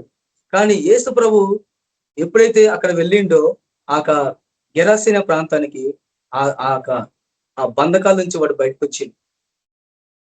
ఎవరు సాధు చేయలేకపోయినారు. ఇది సాధు చేస్తానో సంఖ్యలేసి బంధిస్తానో వాడిని బంధించి వాడిని కొట్లాడి బెదిరించి పెడితే పోయేది కాదు. మొదట వలన దురాత్మని ఫస్ట్ వెళ్ళగొట్టాల. ఆ దురాత్మని విడిచిపెడితే గానీ వాడు మారు మనసు పొందడు. కాబట్టి వాడు ఆత్మ ఎక్కడ బంధింపబడది? సాతాను చేతిలో. వాడి కబంధ హస్తాల కింద దుష్టాత్మలు వాడిని బంధించి పెట్టినాయి. ఆ దయ్యాలు వాడిని బంధించి బానిసలాగా చేసినాయి. కాబట్టి ఆ బానిసమైన దురాత్మ నుంచి నువ్వు విడుదల కల్పించాలంటే యేసు ప్రభువు ఆ రోజు పోయిండు. కాబట్టి ఈ రోజు మనం ఆయన స్థానంలో ఉన్న మనము ఆ అధికారం ఆయన పొంది మనకి ఇచ్చిన స్థానాన్ని మనం దాన్ని భర్తీ చేయకపోతే, దాన్ని అమలు పరచుకోకపోతే అలాంటి ఆత్మలు నశించిపోతాయి. చూడండి, కాబట్టి ఎందుకు ఆయన చూసి జన సమూహములు ఎందుకు ఆయన వెంబడించిందంటే ఈయన ఎవరు, ఈయన ఎక్కడి నుంచి వచ్చాడు అని వాళ్ళు గ్రహించగలిగారు. ఆయన వచ్చి ఆయన దగ్గర స్వస్థతలు పొందారు. అదే విషయాన్ని అపోస్తలులకు కూడా దేవుడు అది ఇచ్చాడు. కాబట్టి ఈ లోకంలో ఎలాంటి అనారోగ్యం ఇచ్చినా, ఏ వ్యాధి ఏది వచ్చినా సరే, నువ్వు ఆయన ఇచ్చిన అధికారాన్ని నువ్వు ఎప్పుడైతే దాన్ని అమలు పరుచుకో, తండ్రి నీ అధికారం నాకు ఇచ్చినాం, ఇప్పుడు నేను యేసుక్రీస్తును దీన్ని అమలు పరుస్తున్నా అని ఎప్పుడైతే నువ్వు ప్రార్థన చేసి విశ్వాసాల ముందుకెళ్ళి ఆ వాక్యాన్ని మనం పాటిస్తామో వాడి బంధకాల నుంచి వాడు బయటకు వస్తాడు. కాబట్టి యేసు ప్రభులో మనకు అధికారం, ఆధిపత్యాన్ని మనం ఏం చేయాలా? దాన్ని అమలు పరచడం. కాబట్టి దేవుని యొక్క శక్తి, ఆయన యొక్క నిత్య శక్తి, ఆయన మహాత్యము నువ్వు తెలుసుకోవాలా. అపోస్తలులు తెలుసుకున్నారు, దాన్ని పాటించారు. దాని యొక్క శక్తి, దాని పరిమాణం వాళ్ళు పొందుకోగలిగినారు. ఈ రోజు ఆత్మీయ స్థితిలో, ఆత్మీయ జీవితంలో మనం పిలుపుని ఎలాగ కొనసాగిస్తున్నాం? దేవుడు ఎలాంటి పిలిపిచ్చిండు? మన మనోనేత్రం వెలిగింపబడిన తర్వాత ఎలాంటి పిలిపిచ్చి ఆయన మహాత్యం ఏంది, పరిశుద్ధులలో ఆ సహజమైన స్థానం ఏంది, అది దేవుని గురించి తెలుసుకోవాలని, ఆ ప్రత్యక్షత గల మనసు మీకు కావాలని అపోస్తలుడైన పౌలు గారు ప్రార్థన చేస్తాడు. మన గురించి కూడా ఎంతో మంది ప్రార్థన చేస్తారు కదా. మన పొద్దులేసి మన గురించి ప్రార్థన చేసే వాళ్ళు ఉన్నారు. కాబట్టి ఆ ప్రార్థన మన జీవితాలను మార్చాలా. ఆ ప్రత్యక్షతలోకి మనం ప్రవేశించాలా. వాక్యం అనే ప్రత్యక్షత, వాక్యమే ఒక వచ్చిన ఒక ఆత్మీయ ప్రపంచం అయినప్పుడు ఆ వచనంలోకి మనం వెళ్ళిపోవాలా. అది వెళ్ళాలంటే పరిశుద్ధాత్మ ఆ లోతులకు మనం తీసుకెళ్తాడు. ఎప్పుడైతే మనం ఆ లోతులకు మనం వెళ్ళి అది గ్రహిస్తామో అప్పుడు దేవుని ఆత్మ మన ఆత్మ కనెక్ట్ అయినప్పుడు ఆ వాగ్దానం మన జీవితంలో అది యాక్టివేట్ అవుతుంది. కాబట్టి ప్రతి దశలో మన పిలుపును మనం కాపాడుకోవాలా. ప్రతి దాని మీద యేసుక్రీస్తు నామములో ఆయన రాజ్యాన్ని మనం ప్రతి స్థలంలో మనము అమలుపరచాలా అనేది, స్థిరపరచాలనేది మనం చూస్తున్నాం. ఈ సత్యం తెలుసుకున్న మనము విశ్వాసం ద్వారా మనం ప్రార్థించే తీరు, మన ఆత్మీయ స్థితి ఒక్కసారిగా మారిపోతాయి. ఈ వాగ్దానం ఎప్పుడైతే మనం అమలుపరుచుకుంటామో, ఈ అధికారాన్ని ఎప్పుడైతే మనం అమలుపరుచుకుంటామో నీ సేవ పరిచర్య మారిపోతుంది. నీ ఆత్మీయ జీవితమే ఒక లెవెల్కి వెళ్ళిపోతుంది. ఎందుకంటే దేవుడు తన ఆత్మ ద్వారా ఆ లెవెల్కి దేవుడు ఆయన తీసుకెళ్తాడు. చూడండి, కాబట్టి మన జీవితాన్ని మారుస్తుంది. చూడండి, ఎందుకంటే ఆయన వాక్యంలో, ఆయన వాక్కులు అంత పవర్ ఉంది. ఆయన వాక్యము, ఆయన మాట చెప్పినప్పుడు సృష్టి బయటకు వచ్చింది. కాబట్టి ఆయన వాగ్దానాన్నింటికి కూడా మన వారసులం. సర్వ సృష్టి నీకు దేవుడు మనకు లోబర్చినప్పుడు దాన్ని ఎందుకు మనం అమలు పరచుకోలేని స్థితిలో ఉన్నాం? చూడండి, హెబ్రీయులకు రాసిన పత్రిక 11వ అధ్యాయము 3వ వచనంలో ఒక వాక్యం రాయబడి చూడండి. ప్రపంచములు దేవుని వాక్యం వలన నిర్మాణమైనవనియు అందును బట్టి దృశ్యమైనవి కనబడే పదార్థముల చేత నిర్మింపబడలేదనియు విశ్వాసము చేత గ్రహించుకొనిచున్నాము. ఈ వాక్యంలో మనకి ఏం అర్థం అవుతుంది? ఏదన్నా ఒకటి కట్టాలంటే కొన్ని పదార్థములు అంటే కొన్ని రావాలా. ఒక ఇల్లు కట్టాలనుకోండి, ఇటుకలు కావాలా, తర్వాత సిమెంట్ కావాలా, అన్ని రకాలు కావేటప్పుడు ఒక ఇల్లు కట్టగలం. కానీ ఈ వాక్యం అట్లా లేదు. ఆయన వాక్యం వలన, ఆయన వాక్కు ద్వారా ప్రపంచాలు నిర్మించిండు. ఒక ప్రపంచాన్ని ఆయన వాక్కు ద్వారా నిర్మించిండు అయినప్పుడు అదే వాక్కు, అదే వాక్యము మనలో ఉన్న కార్యసిద్ధి కలుగజేస్తే అదే వాక్కు ద్వారా మనం మాట్లాడినప్పుడు ఆయన రాజ్యం ఎందుకు స్థాపింపబడదు? సైతాన్ రాజ్యం ఎందుకు కూలగొట్టలేము మనం? ప్రతి వాక్యాన్ని మనము ఆ రీతిగా తీసుకున్నప్పుడే, వాక్యము విని దాన్ని పాటించినప్పుడే అది మన జీవితంలో నెరవేరుతుంది. లేకుంటే నెరవేరదు. విశ్వాసం వల్ల గ్రహించుకున్నాం అంటే అది విశ్వాసం రావాలా, ఆ వాక్యం పట్ల విశ్వాసం అధికారం రావాలా, అప్పుడే గాని అది మన జీవితంలో అది రాదు అనేది మనం అర్థం చేసుకోవాలా. చూడండి, తర్వాత ఆయన మరణించి తిరిగి లేచిన తర్వాత ఆయన ఎక్కడికి పోయిండు? కింద భాగానికి వెళ్ళిపోయిండు. ఆయన రక్తం తీసుకొని ఆ ఆత్మల దగ్గరికి వెళ్ళిండు. ఈ ఉదయం నేను మీకు చనిపోయినా కాబట్టి ఆయన రక్తం కింద అనేకులు ఎవరైతే ఆయన విశ్వాసం ఇస్తారో వాళ్ళంతా ఆయన బిడ్డలుగా స్వీకరించబడ్డారు. ఆయన చేసిన ప్రతి త్యాగాన్ని మన కొరకు దేవుడు అది అనుగ్రహించినప్పుడు మన దాన్ని అమలుపరచుకోకపోతే ఎట్టి పరిస్థితుల్లో మనము ఆయన రాజ్యాన్ని ఈ లోకంలో మనము స్థాపించలేము. ఆ రీతిగా చూడండి, విశ్వాసం, మన విశ్వాసము ఈ వాక్యం పట్ల మనకున్న ఆ విశ్వాసం అంటే విన్న ప్రతిదీ మనం ఏం చేయాలా? విశ్వసించాలా, నమ్మాలా. నిజమే కదా, ఈ వాక్యం ఈ రీతిగా ప్రకటించబడుతుంది, కానీ నేను ఎప్పుడైనా వాక్యం నా జీవితంలో ఇది అమలుపరుచుకున్నానా, ఈ వాక్యం ప్రకారం నేను జీవించానా, ఇది నేను అనుభవపూర్వకంగా చూశానా అనేది మనము అర్థం చేసుకోకపోతే చాలా కష్టం. కాబట్టి విశ్వాసం అనేది ఎప్పుడైతే మనము దేవుని వాక్యం మీద ఆధారపడి నమ్ముతామో దేవుని యొక్క సామర్థ్యాన్ని మన ద్వారా అది యాక్టివేట్ అయిపోతుంది. ఎందుకంటే మన విశ్వాసము ఎంత బలంగా ఉంటుందో దేవుని శక్తి, దేవుని కార్యాలు అంత బలంగా మన ద్వారా అది జరుగుతూ ఉంటాయి.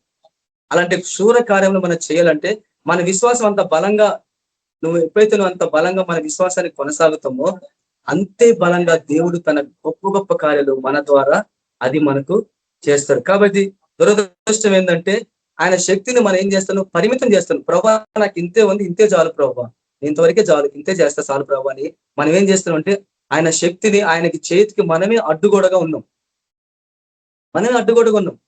అంటే మనకి ఇంతవరకు చాలు ప్రభా, ఈ పరిమితే మాకు చాలు ప్రభా, ఇంతకు మించి మేము వెళ్ళలేము, మా స్థితి ఇంతే ప్రభా అని అదే ప్రకారంగా వాళ్ళు కొలత వేసుకొని కొలత ప్రకారంగా పోతున్నారు.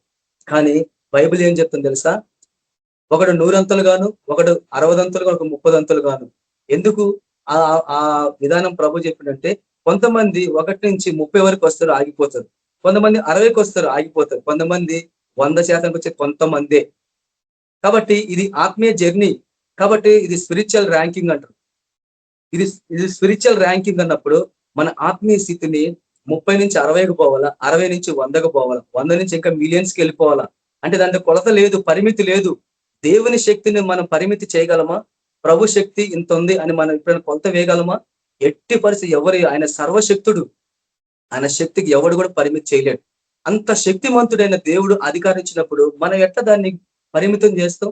ఇంతవరకని ఎందుకు మనం పరిమితం చేస్తాం అంటే, ఎందుకు ఈరోజు దుష్ట శక్తులు విజృంభించి దేవుని రాజ్యము కట్టబడకుండా ఎందుకు పరిచర్య ఆగిపోయింది, సంఘాలకే పరిమితం ఏంటంటే వాళ్ళు అంతవరకే చేస్తాం, నాకు ఇంతవరకే చాలు, ఈ 4 గోడల వరకు చెప్పుకుంటాము, బయటకు మాకు అవసరం లేదు. ప్రార్థన ఏం చేస్తారు? సంఘ సరిహద్దులు విశాలపరచబడాల ప్రభు అని ప్రార్థన చేస్తాం. ఎప్పుడు విశాలపరచబడుతుంది? జనాలు వస్తేనే ఎక్స్టెండ్ అవుతుంది. ఒక ఇల్లు జనాలు ఎక్కువ ఉన్నప్పుడు ఏం చేస్తే 10 మంది బట్టే ఇల్లు 100 మంది వచ్చారు అనుకో, ఇప్పుడు ఏం చేస్తాము? ఇల్లు పెద్దగా చేసి అందరూ బట్టేలాగా దాన్ని ఎక్స్టెండ్ చేసుకుంటూ పోతాం. అది దేవుని విధానం అది. కానీ ఈ రోజు అట్ట కాకుండా విత్తనం వేయకుండా పంట రావాలా, ఫలం రావాలంటే ఎట్టి పరిస్థితుల్లో రాదు. కాబట్టి ఆయన చెప్పేది ఒకటే, మన విశ్వాసము ఎప్పుడు కూడా నాకు ఇంతే చాలు ప్రభు అనే పరిమితి మనం చేసుకోవద్దు. ఇది మనం బహు జాగ్రత్తగా దాన్ని అర్థం చేసుకోవాలా. చూడండి, విశ్వాసం అనేది చూడండి, ఈ రోజు ఒక విషయం మనం అర్థం చేసుకోవాలి ఏంటంటే, ఇలాంటి ఈ వాక్యాన్ని నమ్మాలంటే మన విశ్వాసం ఎట్లా ఉండాలా? ఎందుకంటే ప్రతిదీ నమ్మితే గానీ మనం ఆయన కార్యం చూడలేం. చూడండి, మనము యేసు ప్రభు స్వరూపంలో చేయబడ్డ వాళ్ళం, సృష్టికర్త స్వరూపంలో మనం చేయబడ్డ వాళ్ళం. కాబట్టి ఆయన కలిగిన గుణగణాలన్నీ మనలో యాక్టివేట్ అయిపోయింది ఆయన స్వరూపంలో. కాబట్టి ఆయన మనసు మనం కలిగిన వాళ్ళం, క్రీస్తు కలిగిన మనసు ఆయన కలిగి ఉన్నప్పుడు ఇవన్నీ కూడా, ఈ గుణగణాలన్నీ కూడా మనలో ఉన్నాయి. మనలో దేవుడు పెట్టిండు అంతే, మనం నమ్ముతున్నాం. అది నమ్మినప్పుడు ఒకసారి మనము ఆత్మను మనం చూసుకుంటే, నువ్వు ఎలాంటి శక్తి, దేవుడు నీకు ఎలాంటి అధికారం ఇచ్చిండు, ఎలాంటి ఆధిక్యత ప్రభు మనకి ఇచ్చిండో అనేది మనం అర్థం చేసుకోవాలి. ఒకరోజు నేను ప్రార్థన చేస్తున్నప్పుడు ఒక ఊరికి మేము వెళ్ళాం. ఒక నైట్ మీటింగ్ లప్పుడు ఆ ఊరికి వెళ్ళినప్పుడు, ఆ ఊరి పేరు రేణమాల. ఆ ప్రాంతానికి వెళ్ళినప్పుడు ఎప్పుడో రికార్డింగ్ లో చంద్రశేఖర్ అన్న చెప్తున్న వాక్యం, మీరు దేవుడు మీకు ఎలాంటి అభిషేకం ఇచ్చిండో, ఎలాంటి శక్తి ఇచ్చిండో ఒక్కసారి కళ్ళు మూసుకొని మీరు ఫీల్డ్ లోకి వెళ్ళి చూడండి. అది దేవుడు మీకు చూపిస్తున్నాడు. ఒక్కసారి నువ్వు అది చూసినప్పుడు ఎట్టి పరిస్థితులు నువ్వు వెనకడుగు వేయవని అది నేను విన్నా ఒకసారి. అప్పుడు ఆ ఊరికి వెళ్ళినప్పుడు ప్రార్థన చేస్తుంటే అక్కడ అంతా అయోమయంగా ఉంది. మొత్తం చేతబడి మంత్రాలు, అంత మంత్రశక్తిలో ఉంటాయి అక్కడ. భయంకరమైన దయ్యాలు ఉంటాయి అక్కడ. ఆ రోజు నైట్ అక్కడ పనుకున్నాం. నైట్ ఆన్లైన్ ప్రేయర్ అయింది. తర్వాత పొద్దున మీటింగ్ ఉంది. ఆ నైట్ అక్కడ పనుకుంటే ఎంత భయంకరమైన దురాత్మలు అంటే అంత భయంకరంగా ఉంది. కాబట్టి ఆ రోజు ప్రార్థనలో కూర్చున్నాం. తర్వాత భాషలలో ప్రార్థన చేస్తున్నాము. తర్వాత అప్పుడు నాకు అనిపించింది, ప్రభా ఈ దురాత్మల మీద మనకి విజయం పొందాలా అని బాగా ప్రార్థన చేసినప్పుడు ఆ దయ్యాలు మొత్తం ఆ ప్రాంతాన్ని విడిచిపెట్టి వెళ్ళిపోయింది. అయితే అప్పుడు నాకు ఆ తలంపు జ్ఞాపకానికి వచ్చింది, ప్రభా ఎలాంటి ఇది నేను చెప్తున్నానంటే ఇది మన జీవితాలకి, మన ఆత్మీయ జీవితానికి నీకు ఎలాంటి ఆధిక్యత ప్రభు ఇచ్చిండో, ఎలాంటి నువ్వెవరు, ఆయనకి ఎలాంటి స్థానాన్ని ఇచ్చిండో యేసు ప్రభులు అనేది అది తెలుసుకుంటే నేను చెప్తాను. నేను ఏదో గొప్పగా నాకు ఈ దేవుడు అది ఇచ్చిందని చెప్పాను, అది మనకు అవసరమే లేదు. ఎందుకంటే దేవుని ప్రత్యక్షత మనము చెప్పకపోతే ఇతరులకు ఆ విశ్వాసం రాదు. దేవుడు ఇచ్చిన ఆ ప్రత్యక్షతను మనం ఇతరులతో పంచుకోకపోతే మనం ఎట్లా దాన్ని నమ్ముతాం? ఉదాహరణకి అపోస్తలుడైన పౌలు గారు ఆయనకి ఇచ్చిన ప్రత్యక్షతలు ఆయన రాస్తే కదా మనం ఈరోజు చూసి దాన్ని నమ్మి మనం దాని ప్రకారం పోతున్నాం. ప్రతి దానికి ఒక దేవుడు ఇస్తాడు మనకు అవన్నీ. కాబట్టి ఆ రోజు చూస్తుంటే దేవునికి అగ్ని ఇట్లా ప్రజ్వలిస్తుంది. దేవుని అప్పుడు ఆ దుష్టాత్మలని ఆ అగ్నిని చూసి భయపడి పారిపోతా ఉంది. అప్పుడు నాకు అర్థమైపోయింది. అంటే ఒక దశలో దేవుడు ఎందుకు మనం అది అడగాల? ఎందుకంటే మనము ఒక దశలో మన బలహీనత ఎట్లుందంటే నేను చూస్తేనే నమ్ముతా, నేను చేస్తేనే నమ్ముతా అని ఈ రీతిగా ఉంటారు కదా చాలా మంది. కాబట్టి ఎందుకు ఆ తలంపు వచ్చింది? ప్రార్థన చేసిన దేవుడు అది చూపించిండు. అంటే నేను అవిశ్వాసినని అవిశ్వాసం ఉందని నేను చెప్పలేను. ఎందుకంటే అది నిజమా కాదా ప్రభా, అంటే అది ఏంది ప్రభా అని తెలుసుకోవడం తప్పలేదు కదా. అప్పుడు దేవుడు మాట్లాడుతున్నాడు. అంటే దేవుని శక్తి ఎంత ప్రభావితమైందో, ఎలాంటి అభిషేకం మనకి ఇచ్చిండో అది మనకు తెలుసుకోకపోతే ఏ రీతిగా దాన్ని మనము ఆయన రాజ్యం స్థాపన కొరకు మనం దాన్ని అమలుపరుచుకోగలం. కాబట్టి ఈ రోజు మనం తెలుసుకోవాల్సింది ఒకటే, దేవుడు మనకి ఎలాంటి పిలిపిచ్చాడు. కాబట్టి మన మనోనేతలు ఎదిరింపబడ్డాయి. తర్వాత ఆయన మహాశక్తి ఏంది, ఆయన తండ్రిని ఎట్లా తెలుసుకోవాలా, ఏం తెలుసుకోవాలా, మనం ఏం చేయాలా, ఆయన క్రీస్తుని ఎలా ఆయన మృతుల నుండి లేపబడిండో మనలో కూడా లేపబడిన ఆ ఆత్మ, ఆ అధికారము దేవుడు మనకి ఎలాంటి శక్తి ఇచ్చిండో ఈ రోజు మనం తెలుసుకొని మన పరిచర్లు దాన్ని వాడినప్పుడు విశేషమైన కార్యాలు చేస్తారు. ఆ దుష్టాత్మల నుంచి మనుషులు విడుదల పొందుతారు. చివరిగా మనం చేయాల్సింది ఒకటే, మీరు సర్వలోకానికి వెళ్ళి సర్వ సృష్టికి సువార్త ప్రకటించమన్నాడు. తర్వాత నమ్మిన వాళ్ళ శిష్యులు చేయమన్నాడు. ఈ పని మనం చెయ్యాలా. రక్షింపబడ్డ ప్రతి ఒక్కరూ ఈ అధికారాన్ని వాడుకోకపోతే ఒక రోజు అది పనికి రాకుండా పోతుంది. కలిగిన వాడికి ఇవ్వబడను, లేని వానికి కలిగిన వాడిని దాన్ని అక్కడి నుంచి తీసి ఇంకొకరికి ఇస్తారంట. మనకి ఇచ్చిన తలాంతులు మనం వాడుకోకపోతే ఎవడైతే అభివృద్ధి చేసుకున్నాడో వాడికి తీసి వాళ్ళకి ఇస్తారంట. అది చాలా బాధాకరం కదా. నీకు ఇచ్చిన బహుమానం తీసి నాకు ఇస్తే ఎట్లుంటది? అది చాలా అవమానకరంగా ఉంటుంది, బాధాకరంగా ఉంటుంది. అది దేవునికి ఇష్టం లేదు, మనకు కూడా ఇష్టం లేదు. కాబట్టి మన తలాంతులు మనం అభివృద్ధి పరచుకోవాలా. ముఖ్యంగా మన విశ్వాసాన్ని పరిమితి పెంచుకోవాలా. ముఖ్యంగా చివరిగా ఒకటే ఏంటంటే, మనం ఉంటుంది శ్రమల కాలం. రాబోయే దినాలు చాలా భయంకరమైన శ్రమలు ఉంటాయి. కానీ ఆ శ్రమలకు నీ విశ్వాసం నిలబడగలదా? శ్రమల కాలంలో నువ్వు దేవుని కొరకు నిలబడి శ్రమల పాలవుతున్న వాళ్ళందరికీ ఆదరణ కలిగించాలంటే నువ్వు ఎలాంటి, నీ పునాది ఎంత బలంగా ఉండాలా. దేవుని వాక్యంలో ఆయన స్థానంలో ఉన్న మనము, క్రీస్తు స్థానంలో ఉన్న మనము ఏ రీతిగా నిలబడి ఆయనకు ప్రతినిధిగా ఆయన రాజ్యాన్ని స్థాపించి అనేకులకు క్రీస్తు వైపు నడిపించి ఆ ప్రతినిధిగా మనం నిలబడ్డప్పుడు ఎంత శక్తివంతంగా మన విశ్వాసం ఉండాలా. మన మీదకి వచ్చే దుష్టుడేసే ప్రతి బాణాలను, అగ్ని బాణాలన్నిటికీ విశ్వాసమైన డాలుతో దాన్ని ఎదుర్కోవాలా. ఆయన సర్వాంజ కవచన ధరించుకొని దుష్ట శక్తులతో ఎప్పుడైతే మనం ముందుకెళ్తావో, ఆ తలంపులు, ఆ ఆలోచన కలిగి ఎప్పుడైతే నువ్వు అది తలుస్తావో ఆ ఒక్క దశలో ఆత్మీయ ప్రపంచంలో అది స్థిరపరచబడుతుంది. దుష్ట శక్తులు కూడా భయపడి పారిపోతాయి. అదే దృక్పథంతో, అదే విశ్వాసంతో మనం ముందుకు కొనసాగించినప్పుడు, అప్పుడు నీ విశ్వాసము పరిపూర్ణత ఏమినప్పుడు అప్పుడు దేవుని శక్తి అక్కడ యాక్టివేట్ అయ్యి అప్పుడు విశేషమైన కార్యాలు జరుగుతూ ఉంటాయి. అలాంటి విశ్వాసంలో మనం నడవాలా అంటే వాక్యాన్ని మనం నమ్మాలా. నమ్మినప్పుడే కదా విశ్వాసం వస్తుంది. నమ్ముతున్నాం కానీ, విశ్వాసం పెడుతున్నాం కానీ అది క్రియల రూపకంగా కొనసాగించకపోతే ఎట్టి పరిస్థితుల్లో అది మృతమైపోతుంది. కాబట్టి ఆయన రాకడ దినాల్లో మనం ఉంటున్నాం. సంఘం ఇప్పుడు ఈ రోజు శ్రమల గుండా పోతుంది. ప్రతి ఒక్కరిని శ్రమలకు సిద్ధపరచాలి మనం. శ్రమలు అపోస్తుల కార్యం అంతా మనం చూస్తే వాక్యాన్ని ముగిస్తున్నాను. అక్కడ వాళ్ళు చెప్తారు, వాళ్ళకి అందరు హింస జరుగుతున్నప్పుడు సంఘానికి శిష్యులు పోయి అక్కడ విశ్వాసాలు చెప్తారు సంఘంలో ఉన్న వాళ్ళందరికీ, మీరు భయపడకండి, మనం శ్రమలు పొంది దేవుని రాజ్యంలో ప్రవేశించడం అగత్యము, కాబట్టి ఇవన్నీ మనకు తప్పవు అని వాళ్ళని ఒకరికొకరు శిష్యులు మనసు దృఢపరిచినట్టు మన అపోస్తుల కార్యం మొత్తం చదివితే మనకు అర్థమవుతుంది. శ్రమల కాలంలో వాళ్ళ విశ్వాసాన్ని వాళ్ళు పోయి ఎట్లా బలపరిచిండ్రు, ఎట్లా నిలబడరు, దేవుని కొరకు సేవ చేసిండ్రు. ఆ రీతిగా నీ చివరి దినాల్లో నీ విశ్వాసం నా విశ్వాసము అంత బలమయంగా ఉండకపోతే ఆయన కొరకు మన ఈ లోకంలో రాజ్యాన్ని కట్టలేం. కాబట్టి త్వరగా మనం ఏం చేయాలా, మన గుడారం విడిచిపెట్టాలా. పేతురు రాసిన పత్రికలో మనం చూస్తున్నాం, నేను త్వరగా నా గుడారం విడిచిపెట్టని ఎరిగి ఆయన గుడారంలో సేవ చేయాలా. మన శరీరం అనే గుడారాన్ని విడిచిపెట్టాలా. ఆయన గుడారంలోకి ఎప్పుడైతే మనం పోతామో అప్పుడే ఇవన్నీ పరిశుద్ధాత్మ మన జ్ఞాపకం చేస్తూ అనేకుల్ని పురిగొలుపుతాడు. అనేకులు ఆత్మ పరిశుద్ధాత్మ అనేకులు రెచ్చగొడతాడు. వాళ్ళ ఉన్న ఆ శక్తిని ఆయన బయట తీసుకొస్తాడు. ఆ ఆత్మ ఆ ప్రత్యక్ష ఆ రీతిగా మనుషుల్లో ప్రవేశించి వాళ్ళు కనువిప్పు కలిగించి పశ్చాత్తాపం తిరిగి వాళ్ళ జీవితాలలో స్థిరపరచబడతాయి. అలాంటి వాక్ శక్తి దేవుడు మనకు అనుగ్రహించాడు. కాబట్టి చెప్పబడిన ప్రతి దాన్ని మనం ఏం చేయాలా, విశ్వాసంలో దాన్ని అమలు పరుచుకున్నప్పుడే ఆయన కొరకు రోషం కలిగి మనం జీవించాలా. ఈ లోకంలో శ్రమలు ఉంటాయి, కానీ నీ జీవము ఆయనతో దాచబడింది. నీ కెరియర్, నీ భవిష్యత్తు అంతా యేసు దగ్గర ఉంది. నీ ప్రాణము, నీ ఆత్మశరీరం అంతా ఆయన దగ్గర ఉంది. కొలస్సీ రాసిన పత్రికలు మనం చూస్తాం, నీ జీవము ఆయనతో దాచబడింది అని 3వ అధ్యాయంలో చూస్తాం మనం. కాబట్టి నీ భవిష్యత్తు అంతా ఆయన చేతిలో ఉంది. ఆయన నీలో ఉన్నాడు అని ఎప్పుడైతే నువ్వు నమ్మి విశ్వాసంలో ముందుకు అడుగులేస్తావో సైతాన్ రాజ్యం అమాంతంగా కూలిపోతుంది. అది రాకుండా, అలాంటి విశ్వాసం రాకుండా వాడు మన అవిశ్వాసంలో అది ఇటు అలజడి చేస్తే వాటన్నిటిని ఎదుర్కోవడం నేర్చుకోవాలి. మనం ఒక్కసారి నిలబడితే ఏమవుతుంది, శ్రమ వచ్చినప్పుడు నిలబడాలా. దానికి నిలబడ్డప్పుడు ఏమవుతుందంటే అది నువ్వా నేనా అనే తెలుసుకునే స్థితిలో ఉంటుంది అన్నట్టు. అప్పుడు విజయం పొందగలవు.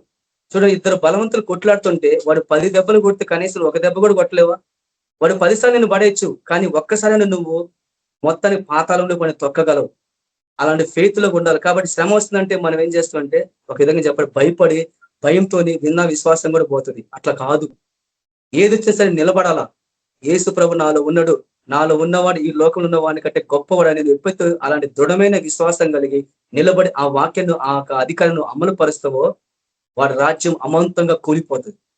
కాబట్టి అలాంటి విశ్వాసంలో దేవుడు మనం నడిపించాలా. మరి విశేషంగా ఆయన అధికారం, ఆయన పిలుపు ఎలాంటి పిలుపులో ఇచ్చింది, ఎలాంటి అధికారం ఆయనకి ఇచ్చినది మనం గ్రహించి మన ఆత్మీయ నేతలు ఇప్పబడాలా. అది తెలుసుకొని మనం అమలు పరిచినప్పుడే ఆయన రాజ్యాన్ని స్థాపించగలం. ఆయన రాకడికి మనం అందరినీ సిద్ధపరచాలా. ఆయన ఆత్మలో నడిపించే ద్వారపాలకులుగా ప్రభు మనం నడిపించాలని, ఆ అధికారాన్ని మనం ఈ లోకంలో తండ్రి చిత్తాన్ని అమలు పరచడానికి మనం వినియోగించి ఆయన మహింపరచాలా. అలాంటి కృపలో ప్రభు మనల్ని నడిపించాలని ప్రార్థిస్తాం. పరిశుద్ధులకు తండ్రి, కృపామయుడ, జీవం గల యేసయ్యా నీకు ఎంతో వందనాలు ప్రభా. మీరు మమ్మల్ని పిలుచుకున్నారు ప్రభా. రక్షింపబడ్డ ప్రతి ఒక్కరు మీ పిలుపులో ఉన్నారు ప్రభా. మీకు మహత్యము, మీకు నిత్య శక్తి ఎంతో ప్రభావితమైందో ఆ బలాతిశయం బట్టి ప్రభా, యేసుక్రీస్తు ప్రభుని మృతుల నుండి ఎలా లేపబడిందో ప్రభా, ఆయన ఇచ్చిన ఆ సర్వ అధికారము నైనా మీరు ఇచ్చినారు. ప్రతి నామం ఆయన ముందు మోకాలు ఉండాల్సిందే ప్రభా. అంత బలమైన అధికారము నా తల్లి మీరు ఇచ్చినారు ప్రభా. సమస్త సృష్టి మీద అధికారం ఇచ్చినారు ప్రభా. ఆ అధికారాన్ని క్రీస్తు ద్వారా మీరు మాకు అనుగ్రహించినారు తండ్రి. నీకు ఎంతో వందనాలు, కృతజ్ఞతలు అర్పించుకుంటున్నాయినా ఆ అధికారాన్ని ప్రభా మేము అమలు పరచాలా. మీ చిత్తాన్ని, మీ రాజ్యాన్ని మేము స్థాపించాలా ప్రభా. సైతాను బంధకాల్లో ఉన్నవాడు ఎంతో మంది ప్రభా, వాడి చెరలు ఉన్నాడు ప్రభా. వాడి చెరలో ఉన్న వాళ్ళందరూ మీరు బయట తీసుకొని రావాలా. మేము సిద్ధంగా ఉన్నాం ప్రభా. అయినా మీరు ఎక్కడికి వెళ్ళమంటే మేము అక్కడికి వెళ్తాం ప్రభా. ఎందుకంటే ఈ జీవితము ఈ యొక్క నా తన్ని మీరు ఇచ్చిందే ప్రభా. ఈ దేహం మీరు ఇచ్చిందే, ఈ జీవితం మీరు ఇచ్చిందే ప్రభా. ఎప్పుడో చనిపోయే వాళ్ళం, ఎప్పుడో ప్రభా మరణానికి అప్పగిపోయే వాళ్ళం ప్రభా. మరణ పంచుల నుంచి, ఆ మృత్యువు నోట్లో నుంచి ప్రభావ మేము బయట తీసుకొచ్చినారు. మీ మహా సంకల్పంలో మీకు ప్రణాళికలు, అనాది ప్రణాళిక మేము అందరం ఉన్నాం ప్రభావ. ఒకసారి మీరు జ్ఞాపకం చేసుకుని నైనా మీ కనికరములు మమ్మల్ని జ్ఞాపకం చేసుకుని నిర్లక్ష్యత మనం తొలగించినైనా మీ చిత్తాన్ని సమర్థవంతంగా ఓ ప్రభావ దాన్ని అమలుపరుచుకునే ఆ ఆత్మీయమైన నడిపింపు మాకు అందరికి అనుగ్రహించమని, వింటున్న వారు అందరూ మీరు ఆస్వాదించి వాళ్ళ సేవ పరిచయలు విశేషమైన కార్యాలు జరిగించి ప్రతి చోట మీ కొరకు మమ్మల్ని అందరినీ సాక్షులు పెట్టుకోమని యేసుక్రీస్తు పరిశుద్ధ నామమున ప్రార్థించున్నాం తండ్రి, ఆమేన్. మన ప్రభు అయిన యేసుక్రీస్తు కృప, సమాధానం, నడిపింపు మనకందరికీ సదాకాలం తోడైండును గాక. ఆమేన్. ప్రైజ్ లార్డ్ సిస్టర్, బ్రదర్స్ అందరూ ప్రైజ్ లార్డ్.